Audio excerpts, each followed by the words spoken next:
Chers amis, bonjour, ici Paul Mignon, chercheur en biologie pour la science te parle. Vidéo rapide, la petite Louise est décédée, on connaît aujourd'hui le coupable, il est passé aux aveux.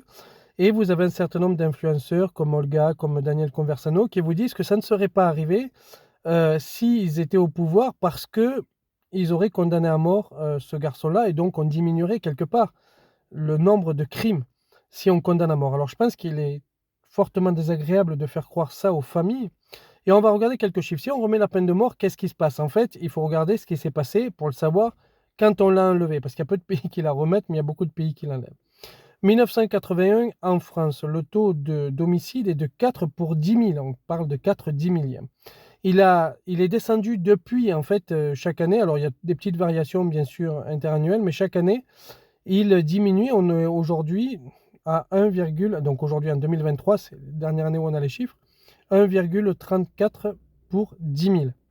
Donc on voit qu'il a baissé de pratiquement 4 fois depuis 1980, depuis l'abolition de la peine de mort. Au Canada, 1975, c'est l'année où il y a le plus d'homicides, en tout cas depuis que c'était enregistré. 1976, l'année d'après, il faut toujours quelques années, donc 1976, l'année d'après, on a abolition de la peine de mort. Et qu'est-ce qu'on voit? Eh bien, le taux d'homicide aujourd'hui est de 1,44 pour 10 000. Il était 3 fois plus élevé lors de l'abolition de la peine de mort et 4 fois et demi plus élevé en 1975, qui a été l'année la plus meurtrière. Donc, c'est une année particulière, on va diminuer ça, mais on a une diminution de 3 fois.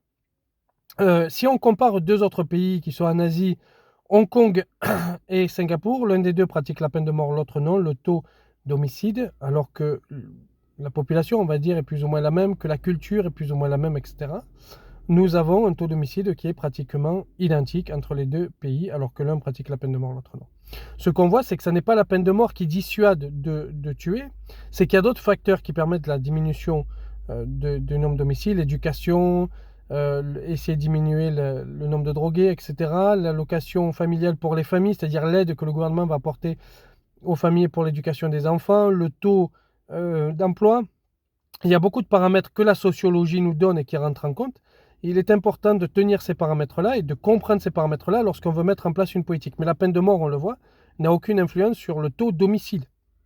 Donc ça ne sert à rien de la remettre. Voilà. Après, on peut avoir des arguments moraux, je ne sais pas quoi. Hein. Ce n'est pas le but ici. Le but, c'est de parler de science, de parler de chiffres, donc de parler de sociologie. Je vous remercie de m'avoir écouté. N'oubliez pas de vous abonner, partager, partager, partager. Vous me direz en commentaire si tout ça, vous le saviez. N'oubliez pas que bientôt, il y a le livre pour Ulule et vous pouvez aider sur Tipeee. Merci, bonne journée, au revoir.